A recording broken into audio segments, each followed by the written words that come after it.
Okay, I make it 10 o'clock. Councillor Aspinwall has just asked to join the meeting.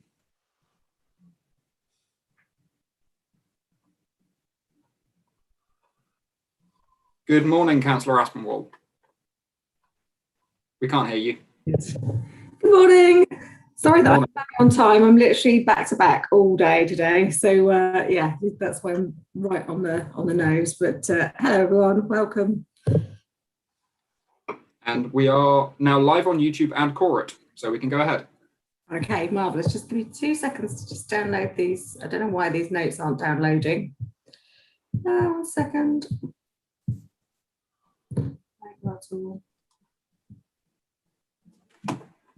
How is everyone anyway? Should we just talk about yourselves for a moment? Have we got everybody that we're expecting, or are there any apologies that we're... I have received no apologies or notifications of substitution. But okay. If Councillor Dennis Harburg is willing to substitute for one of her members, we are good to go ahead. I'm happy to do that. Thank you very much. Thank you. Sorry, folks. I'm just waiting for something to download on my email, and it's not downloading. So I will just continue anyway. Will, if you wouldn't mind, if I get the announcements wrong, if you wouldn't mind just correcting me on that, because I can't for some reason download the notes that you've sent me. So I need to remind you that any declarations of interest in respect of any business that's set out in the agenda should be declared either as a disclosable pecuniary interest or a declarable interest, and you're required to notify myself of the nature of any interest declared at the commencement of the relevant item on the agenda.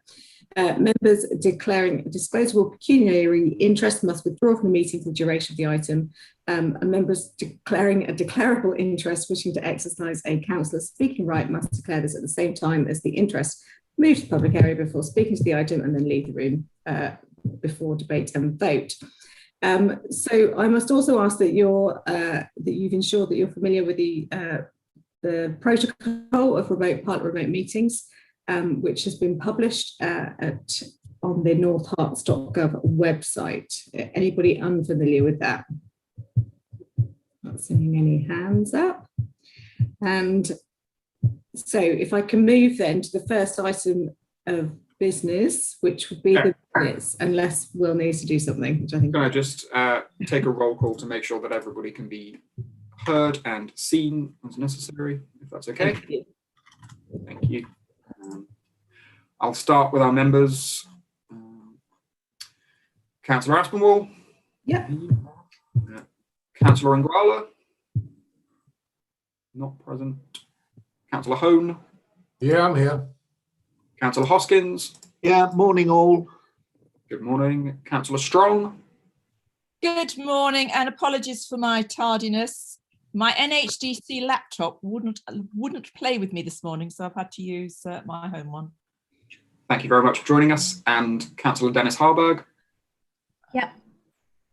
Thank you. Our Unison representative, Dee Levitt.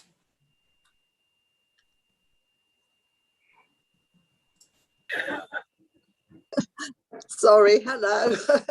Good morning. And Christina Kaur from the Staff Consultation Forum. I'm here. Thank you very much. Our officers, Ian Cooper. Yes, I'm here. Good morning. Joe Kashishian. Can't quite hear you. Morning, can you hear me now? Yes, we can. Thank you. And Laura Bignell. Hello. Good morning. That's everybody. All there is to do now is to advise you that the meeting is being recorded and live streamed to YouTube. And I'll now hand back to the chair to continue with the meeting.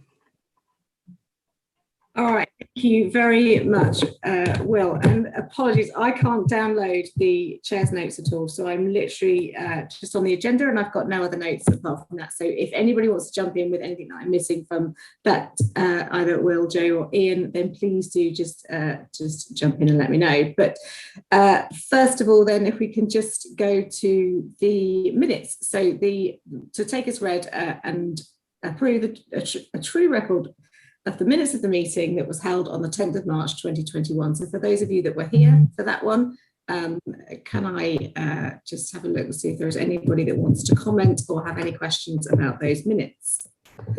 Not seeing any hands up, no questions. I take a presumption there with no hands up that we can take those as read.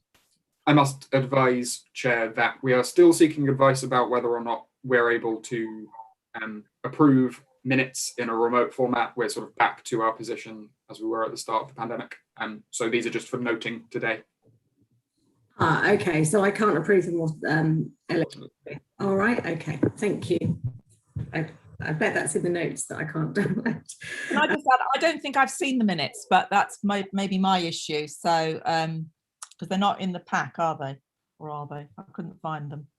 I believe they're attached to the agenda. If they are not, they will come before this committee at a future juncture when we are able to approve them. That's my problem, probably. I couldn't see them on the. Nor could I, Claire. So I could see the minutes of the staff consultation. Yeah, but not our own minutes. Not ours, though. No. Very sorry about that. My mistake. Well, it might be hiding somewhere. But Yeah. Sometimes I don't like to admit I couldn't find them or see them because I think it's just me. But thank you, Councillor Hone. we're in it together. No, I've definitely seen them, but you're right. They're not in. If they are later on, then they're not here. Okay, right. Thank you very much for that. We're just leaving the minutes then till the next meeting. We'll leave them. Yeah. All right. So I've done the chair's announcements already. So if we can move then to the minutes of the staff consultation forums, which were March, April, and May. Any questions or comments about those, or anybody, Christina particularly? Did you want to speak on those meetings or kind of have anything to say on those?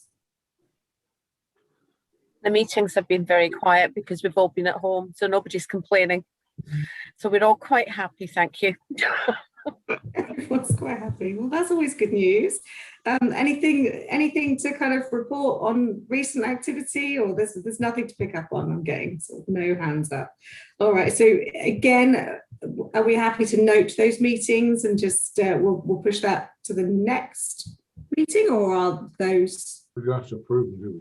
I don't think we have to approve them, do we? We just note them anyway. Yeah. Is that right, William? Yes, these are usually for noting. But Ian, do you have anything to report?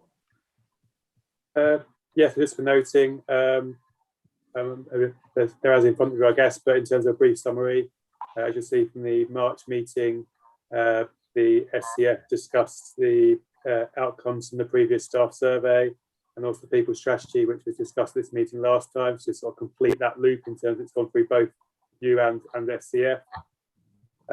In terms of April, talk about a new vehicle policy, which we had to introduce to make sure we were tax compliant. And also continue to sort of publicise the inclusion group, which I think is going well. And there's another meeting due soon on that one. And then in May, I think trying to make things a bit simpler for staff and sort of highlighting we're trying to move as many of our policies as we can into the staff handbook. So everything's in one place. And also, if we see those quite an extensive update from property services, which we now start to do on a sort of semi-regular basis, just to let everyone know what's going on. So yeah, that's an introduction, but yeah, it's just for noting. Brilliant, thanks, Ian. Okay, so moving through then onto agenda item number 6, and once again proving how useful your notes are to me, Will. I'm going to make a presumption that this is Jo that's going to talk us through this. Can I just ask a question? Something I picked up, which was around the this was a question on the inclusion group meeting, and that was on page 12. Yeah. There was a couple of questions in there from employees, and how do we get to see the answers? So are you referring? This is 7th of April. Yeah. So that. There was a question about the inclusion group meeting and more publication to gain momentum. Again, that's something that I kind of rings kind of bells to me. again, what's happening on that, because obviously for me, I would be would want to know exactly that, like perhaps what additional efforts might be doing to focus on that part, that particularly as the employees had raised it. I think from memory, I haven't got the notes in front of me, but I think the action was to make sure we were publicising the topics in advance, which we have done. So as Ian mentioned, we've got the next inclusion meeting next week. We've got an article about the inclusion group in this month's Insight newsletter, which came out yesterday. And we've also got a message on the intranet message board so that staff are aware that the inclusion group is taking place next Tuesday. They're aware of the agenda and the topic, so that those that want to join are welcome to join. And we've also invited comments for those that either aren't able or don't feel that they wish to attend, but they'd like to make comments on the topic, so that we can address those in the meeting as well. Okay, thank you. Any other questions or comments on those before we move on to the strategy update? Hands up. Okay. Joe, if I can hand over to you then for agenda item 6. Thank you, Fran. So I'm sure everybody's read the detail of the report, so I'll just pull out some of the key points that I wanted to highlight today. The HR team continue to focus their work in the key areas outlined in the People Recovery Plan. And there are also regular meetings of HR managers across the Hertfordshire councils, as well as the East of England LGA group, to share best practice and consider sort of topical employment issues which relate to COVID-19 and recovery. Most recently, we've discussed the concept of hybrid working, along with plans for returning to the office, and also the approach for staff needing to quarantine when returning from countries on the government amber list. Recruitment has started to pick up over the last few months, and I'm pleased to say we've managed to find some much needed additional resources for the environmental health team. We've been exceptionally busy over the last 12 months. Since the last meeting, we've also had several apprentices complete their apprenticeships with us, 2 successfully appointed into new NHDC roles, and also 2 who have secured employment outside of the council. We were also really pleased to have the opportunity to get a few of our apprentices involved in the East of England event in April, which has given them a wider perspective on a career in local government, and I know that those who were involved found it very worthwhile. At 3.5.3, the pay negotiations for council officers are ongoing. Further talks with the union are expected to take place at a national level over the next couple of months. And we'll continue to keep staff updated with progress, and note that the pay award, once it's agreed, will be backdated to April of this year. In terms of employee wellbeing, we're continuing to support individuals where needed and to promote the services of our employee assistance programme, which Laura will be covering in more detail as part of the discussion paper later on. At 3.7.4, we've highlighted a project that we're collaborating on with other Hertfordshire councils to support employee wellbeing and to help increase employee resilience. There's been some COVID grant funding which has been secured, and we're looking at various options to make use of this funding that will benefit our staff. We've mentioned the inclusion group. You'll note in the report that I've given a summary of the inclusion group meeting, which was held in March. Those of you who were at the last JSCC meeting will have already heard the verbal update I gave at the meeting, but unfortunately the timing of the meetings will be such that they'll fall broadly in line with the JSCC dates. So I'm proposing going forward that I provide a retrospective update each quarter as part of this report. Also to mention the Shaping Our Future group, who are reviewing corporate values and behaviours to determine how these can be communicated more effectively. We've just launched the Service Manager Development Programme, and the first session was ran yesterday and focused on a variety of topics, including how managers can demonstrate the corporate values and use them to become better leaders. The feedback from the discussions that took place will also be provided to the Shaping Our Future group to support their review of the values. We recently concluded a staff survey to gather views on returning to office working. some of the finer details of the results are still being considered, but as expected, the majority of staff have confirmed that they're keen to continue with a higher level of home working than prior to the pandemic. The leadership team will be reviewing working arrangements in light of this feedback. It's also worth noting that the survey found that a number of staff have some concerns about when and how we come back to the office, and this feedback will also help feed into the plans so that we take consideration of those alongside any changes to government guidance.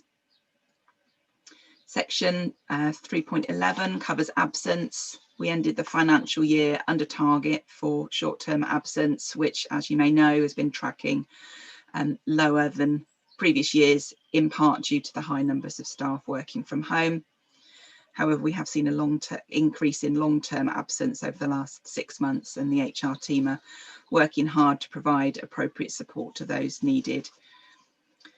And finally, we've discussed previously the impact of COVID-19 on job vacancies and leavers. You'll note from 3.12 that at the end of March this year, our labour turnover was at its lowest for 10 years.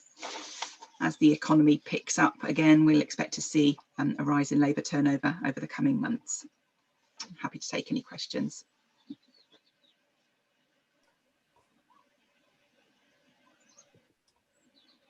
Thanks ever so much, Jo. That's very detailed and interesting stuff. I've got a hand up first of all from Councillor Terry Hone. Yeah, thank you, Kate. Yes, and thank you for that presentation on where we stand, Jo. Just a question really regarding the staff and COVID. Did we have many of our staff who were tested positive for COVID and therefore had to self-isolate? And did that impact on their ability to do their job? I know some people have to go out in the workplace. They can't work from home anyway. So was there any impact directly on any members of staff who had contracted COVID? If so? We don't track the self-isolation unless people are not office based. So we have numbers on staff absences, and they're very low. I think I did look. In fact, I should have had the figures in front of me because I thought this might come up. But we've I think we've had in the last year we've had about 22 staff that have taken absence due to COVID symptoms. So that's either staff that couldn't attend work because of self-isolation, or couldn't work because the symptoms were made them too poorly.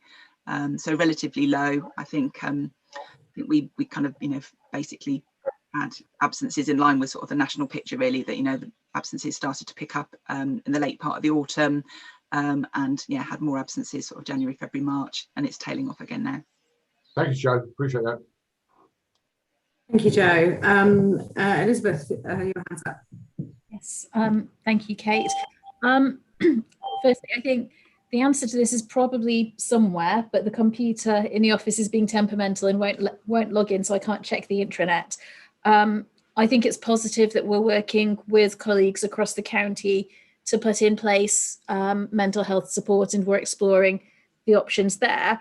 And I know that we've got a number of mental health first aiders within the authority as well, who are listed on the intranet that staff can reach out to and engage with.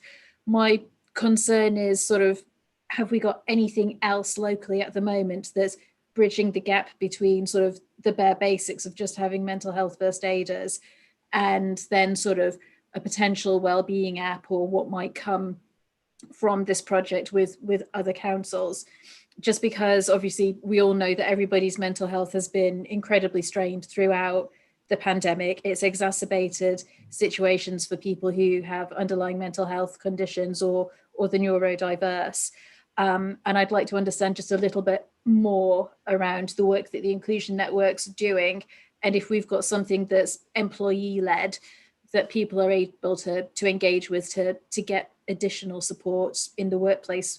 I'm not talking about the employee assistance program. I'm thinking more that kind of internal mental health network. Have we got something like that in place? Is that something that staff would find beneficial? And how might we go about supporting people in creating that? So I think the answer is no, we don't have a network as such for those needing mental health support at the moment. Something that we certainly could look at, and certainly perhaps something we can raise at the inclusion group or the staff consultation forum, even to kind of really see whether there's some interest in setting that kind of thing up. In terms of the inclusion group itself at the moment, because we're a relatively small council, we've obviously looked at the work of larger organisations to have specific support networks for minority groups, but we're kind of conscious that some of our minority groups are so small that we might not have enough for individual minority groups, if that makes sense. So we've kind of looked at the moment in terms of the inclusion group, looking at different protected characteristics at each meeting, really to kind of gather sort of concerns and feedback, and sort of taking that forward. So it's fairly in its infancy, really. It's kind of the inclusion group itself has developed from what was originally the gender pay gap group, and I think a decision was made sort of about 6-8 months ago now to kind of move to a wider inclusion group. Just going back to sort of mental health support, as I said, we do have the mental health first aiders. I know the project team that are working across the councils to look at how we use this additional funding are looking at a wellbeing app. They're looking at additional support for, developing our mental health first aiders, as well as some potential resilience training that can be accessed by those that need it most. The other support we've got that we've talked about here before is sort of variety of resources that we signpost staff to on the intranet pages. We've got a sort of specific Well at Work page that goes into a lot of detail about different types of personal challenges which might impact on physical or mental health. And we also provide and have provided in the last 12 months welfare checks on staff as well.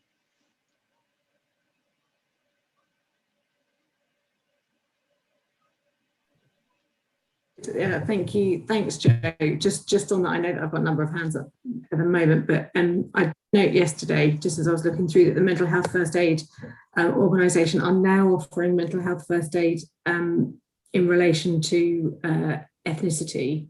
So, as you and I both know, there's big differences in provision for all sorts of intersectionality across the mental health spectrum, and particularly around ethnicity. It might be worth just having a look at. It's aimed at leaders, but I think that anyone with good mental health first aid training, I think it's worth having a look at. If you've got some grant funding, it might be worth just doing that.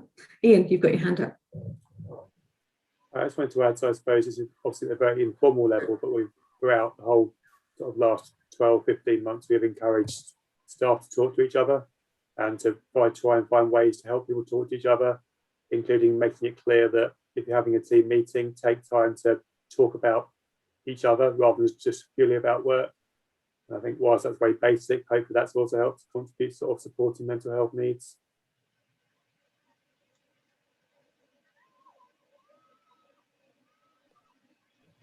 Are there any other questions or comments on this agenda item?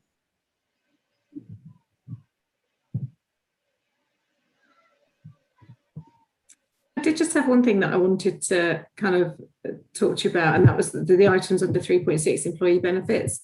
The holiday flex scheme, it feels as though it's not being widely used. Is that a general feeling that you share? On paper, it looks like that. So I'm just kind of wondering whether it's something that people don't necessarily value, or whether it's there's comms there, or if it's just something that's a nice to have.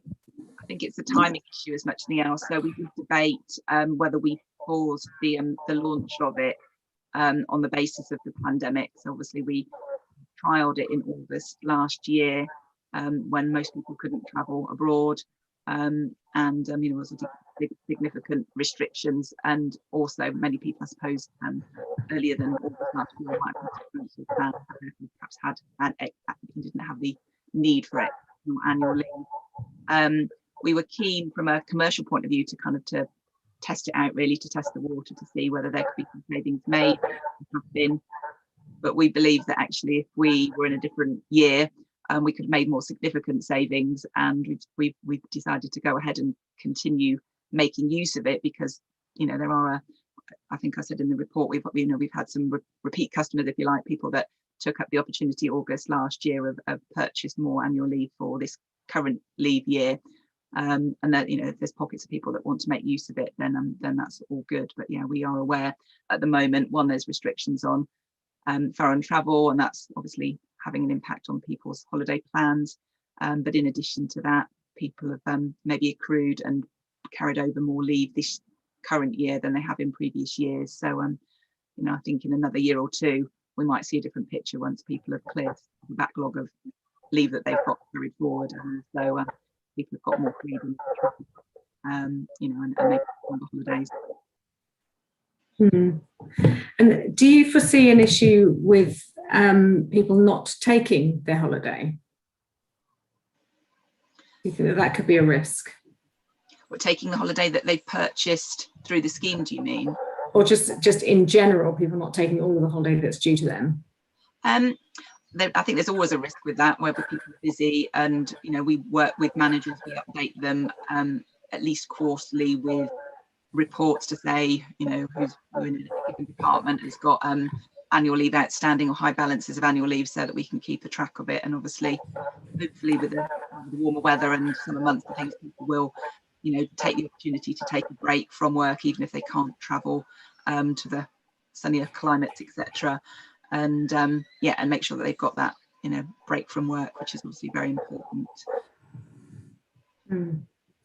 I note that just because I'm personally seeing quite a lot of people that haven't felt that they wanted to take any holiday over the last year, because they'd just be staring at the same walls that they're currently staring at, may as well work through it. So I'm seeing quite a lot of organisations that are really struggling to, oh crikey, what do we do? Everybody wants to take holiday at the same time, June 22nd, which they might be sad about, So it's okay. That's an interesting thought. Okay, brilliant. Any other comments or questions before we note this report?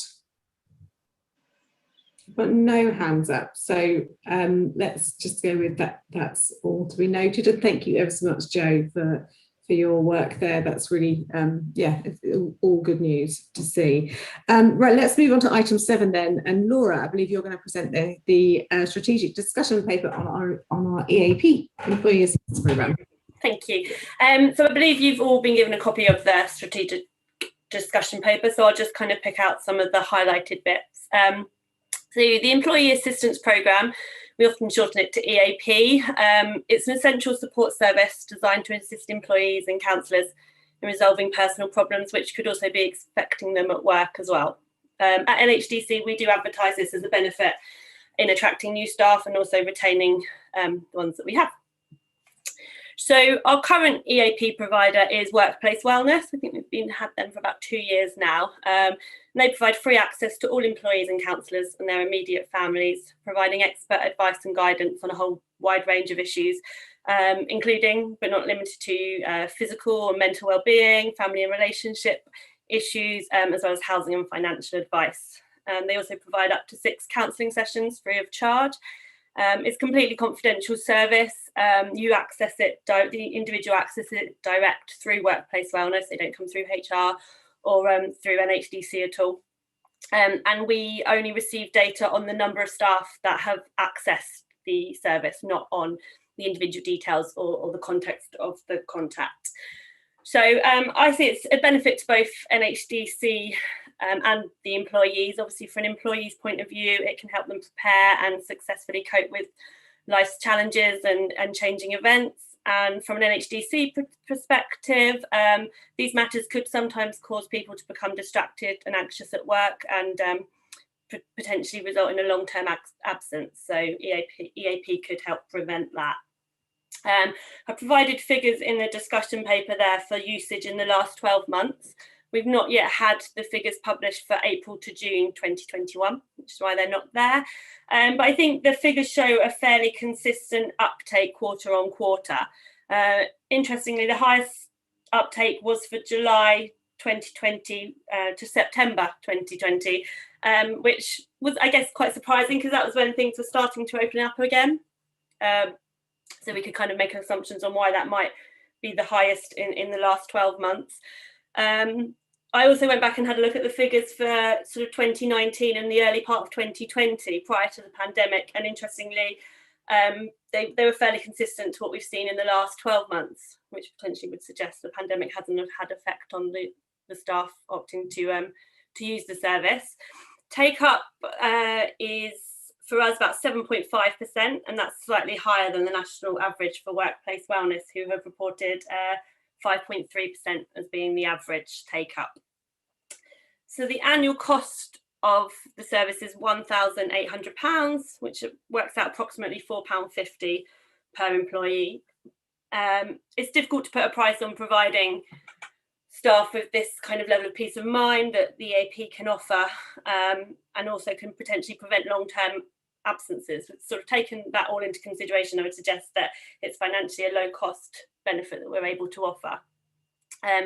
HR will do already promote the service at every opportunity, and I've listed some of the ways there in the discussion paper. We will continue to do that at every opportunity, and also seek feedback to ensure that we're still receiving an effective and efficient service from Workplace Wellness. So yeah, that's it from me. I welcome any questions. Thank you very much, Laura. I don't have any hands up yet, but do put your hand up if you'd like to speak on this at all. Oh, I do, from Keith. Yeah, thanks, Kate. Thanks, Laura. It intrigues me. Do workplace wellness actually promote themselves within the organisation, or is it just through us doing it? I'm just wondering whether they do any general presentations, or it may be perhaps people don't understand quite what they can access, or they are reticent to engage in some way. Yeah, no, we don't have any presentations directly from Workplace Wellness. It does all come from ourselves through the intranet, and like I say, we use it on our email, out of office emails and Insight magazine, etc. But no, nothing from Workplace Wellness direct. Okay, thanks. Thank you, Keith. Anyone else want to have any questions or comments on this? I've got a couple of things that I just wanted to ask Laura. Is very familiar with EAPs, and I think Workplace Wellness is one of the ones that offers quite a comprehensive set of resources for managers. Yes, they do. That's right. Yeah, there's a separate area for managers to access. Yeah. Is that something that HR are signposting, and are you using it? Are you finding it helpful? Is it, is that something that's been used well?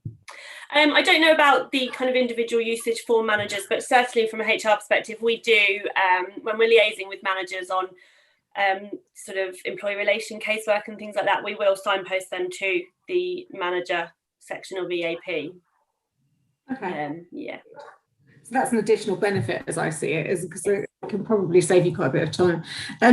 Do you have any feedback? I know that obviously you can't gather feedback on individual usage, but do you have any anecdotal feedback from your colleagues around kind of their experience of using this service? Yes, we do. I included a few paragraphs in this discussion paper just at the end there, yeah. Which is people that have got in touch with us to describe their experiences with the service. Were there any negative? Do you get any negative anecdotal feedback?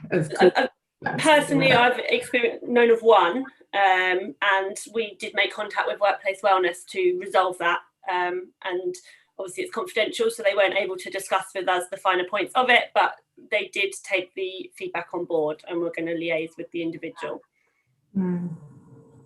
It's a tricky one, isn't it? Yeah, it's that balance between us sort of not being able to always get involved because of the confidentiality, while also wishing to support our colleagues. Yeah, but in terms of duty of care, you feel as though they're giving a good service, and I guess that's what that's what I've taken from the paper. I just wanted to make that. Yes, I agree. Yeah, I think on the usage, having only known of one negative experience, I think Yeah. And okay, brilliant. Is there anything else that anybody wants to talk about on this EAP? Remember that this is a discussion topic that we asked to have. So I'm presuming that when we asked to have it, there were things that we wanted to know about it. Or have they all been answered in the excellent paper that we've received for the presentation? Well done, Laura. They've all been answered. Excellent presentation. Oh, Dia's got a finger up. I don't seem to have a hand thing here on mine. I'm not very can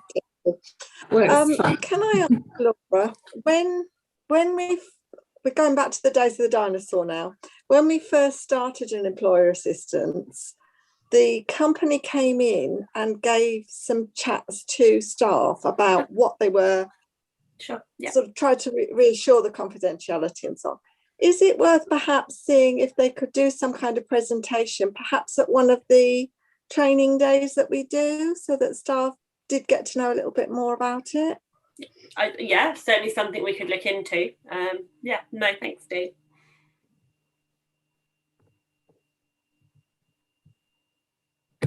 Do you have kind of, obviously as a counsellor I get access to this, and I know that in a purse that I've not used for a year and a half because I haven't been out, that I've got a little card that tells me how to contact them, and I can't remember what it says on that card. I'd have to find it.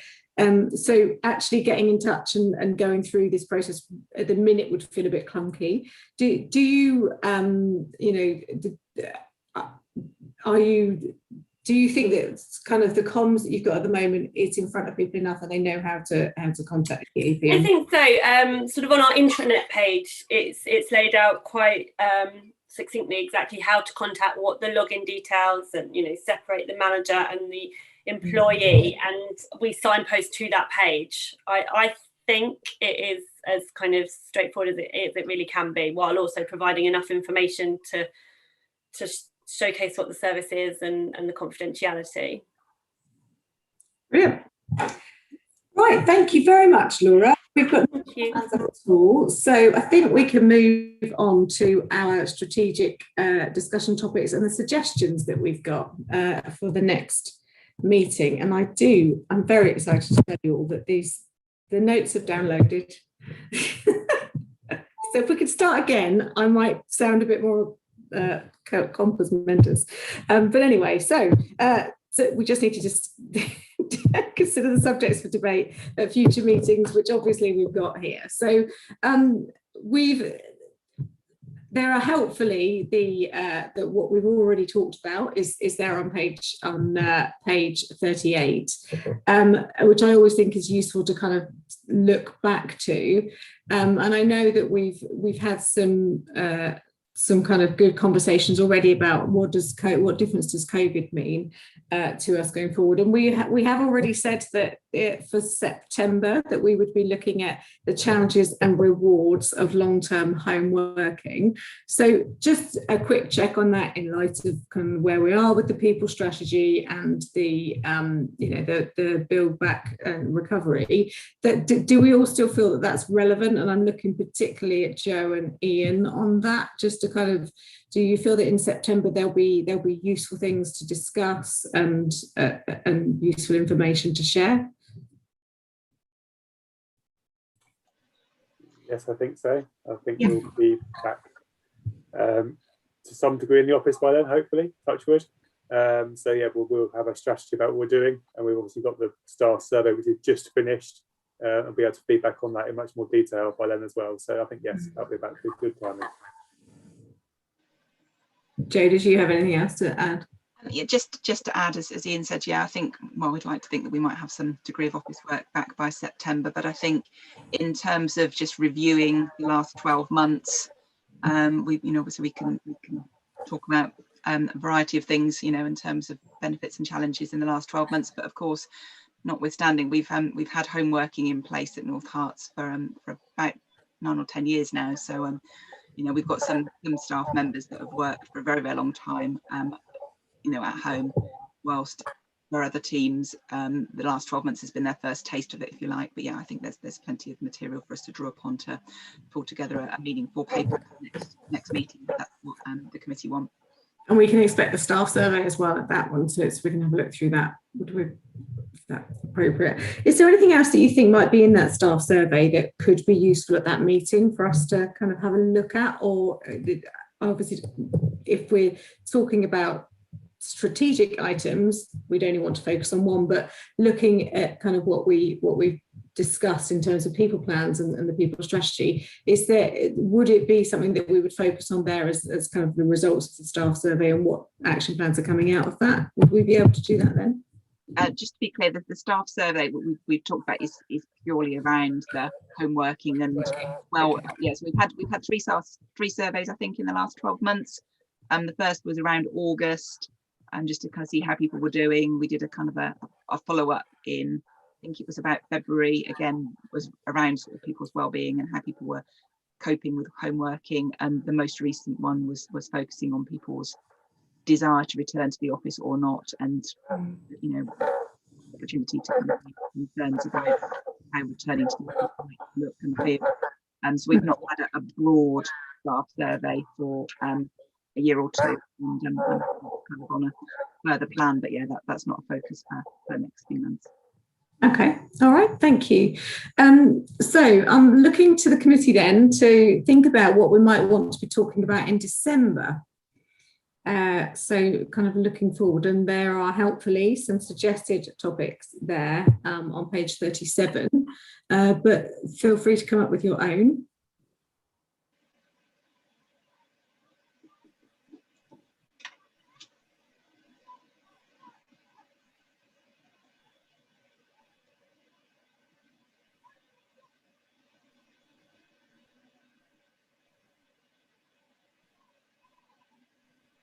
If you don't, I will. Okay, I'm going to say what my favourite is. Oh, Dee, go on then. Sorry, I was just going to say, I'm presuming that come December, there'll be some kind of report about what's happening with staff having returned. I mean, hopefully we'll have returned by then to quite a large degree. And how that's affecting things, how staff are finding it. So I'm presuming some kind of report will go out then as well in December. I would probably anticipate us including that in the information note.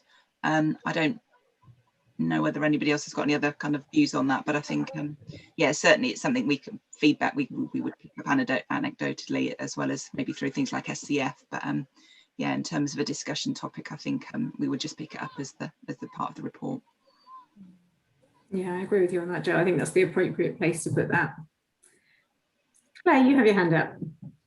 Yes, just on that subject, and though saying that it is going to be part of the sort of update and report, I suppose maybe it's concerns of, some staff will probably embrace the fact that they're back in the office with their work colleagues and life is returning to normal. Others might find a bit more nervousness and hesitation about wanting to go back, and perhaps have adopted really well to the work-home life balance, and have got maybe a preference, dare one say it, for working from home as opposed to having to go to the office. And particularly, I'm thinking of employees who've got perhaps significant journeys into the office. You suddenly realise that you get a couple of hours back in your life because you're working from home rather than going to the office. Again, it's knowing what managers and policies that perhaps are going to be, and how staff feel about that. Oh, Ian's come up. He's going to reply to that. See. I'll let Ian jump in a second. More of a topic rather than just leaving it in the report. So I'll let Ian jump in a second, but in my mind, we've just heard that that's what the staff survey is covering now, and we're going to have a topic on that in September, on kind of the challenges and rewards of long-term home working. And I would anticipate that at that point because we'll be looking at the staff survey, that Jo will be telling us all about actions and things that are going to happen as a result of what we've learned. And so I'd question the value of kind of having it as another separate topic in December. But Ian, you put your hand up and want to jump in. Yeah, I was going to say pretty much the same thing in terms of in the kind of the September one. It's not just going to be about the staff survey results. That's going to be part of it. Part of the response will be how we kind of get the balance right between what the staff are saying and what we as an organisation want, in terms of making sure that we have some staff who want to work at home all the time, and how do we keep those staff engaged and keep them as part of a team. And there'll be a challenge there around what sort of the too much homeworking might look like. Obviously, bearing in mind in the sort of immediate time horizon that they'll be nervous about going back into a building, but in the long medium term, there'll be that actual hope to go away, and then it's a case of that reasonable level of home / office working. So I think we'll probably cover it in September. Is what I'm trying to say. Can I just come back in? I put my hand up again. I understand that, but I think until we've had that September meeting and perhaps we've got engaged the employee feedback, I don't really want to take the focus off it, because I've always say at this meeting, staff are our most important asset at the council, and I just think we really need to give it an awful lot of focus because we are going into new territories. Yeah, absolutely, Claire. And I don't think you're getting anybody disagreeing with you there. And by keeping it on the strategic plan that appears as part of the standard agenda every meeting, keeps the focus on it much more than having it as a separate discussion topic that we only discuss on a circular basis. So I'm satisfied that that's the right way to do that. And I'm getting kind of nods from the relevant officers as well. So thank you for that. I think you're right. We do need to keep it as a focus. And certainly we'll be noting these minutes at the next meeting. So we will all remember how important that is. Okay, so in terms then of further topics that we would want to discuss as one-off strategic topics, is there anybody that's got anything on that list that they think, or anything new that they would like to add? And I've sort of asked that a few times, so I'm going to throw in my favourite, which is around recruitment. And I think that with the other, there's been a lot of different things going on in the last 12 to 24 months, and I think certainly the great work that's happened on inclusion and ensuring a more diverse workforce, that I know has a big impact on recruitment and modernising the way that we are hiring, particularly with whether or not we are facing into a challenge of long-term home working, and whether what we are doing with our new striving forward on the inclusion agenda. I think it should be impacting on how we're hiring. So that would be what I would throw in as a great thing to talk about strategically in December. Any thoughts on that? No thoughts, Keith? No. No thoughts from me. I'm going to take no thoughts as no opposition. Jo, did you want to say something? Yeah, no, just to say that I agree. I think it's a suitable time to do it. We're timely actually. We're looking at updating the NHDC website at the moment. Laura and I've got a meeting this afternoon to look at the recruitment pages with the comms team, and it's been something that I know both of us have been quite keen to look to improve with, kind of in terms of sort of employee branding and things. I think there's some improvements we can make, and I'd like to think that by December we might be in a position to showcase that and talk about how that will kind of take us forward into 2022. Brilliant. Let's have that then, because I've not got any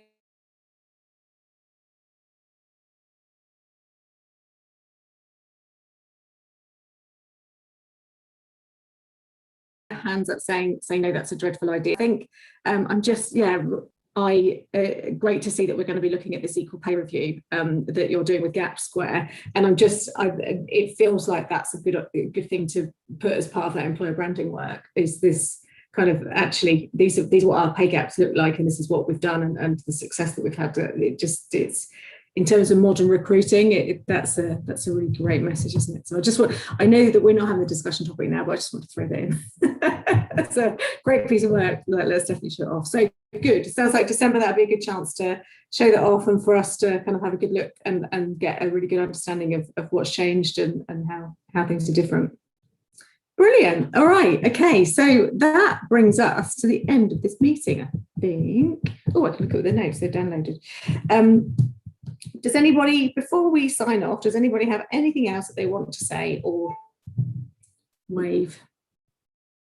No one does. Oh, okay. Well, thank you very much for joining me on this nice sunny morning and a nice 50-minute meeting. Who doesn't like those? And sorry about the slight disorganisation from myself at the beginning of the meeting. I will do better next time, I promise. And thank you, Will, for kind of saving. I hope we could all be together next time, sitting around a table, metaphorically speaking. Won't that be delightful, Terry? Just will be. legs once more. All right, lovely job. All right, thank you very much. Thank you. Thank you. Bye-bye. Thank you, officers. Great job again, as usual. Bye.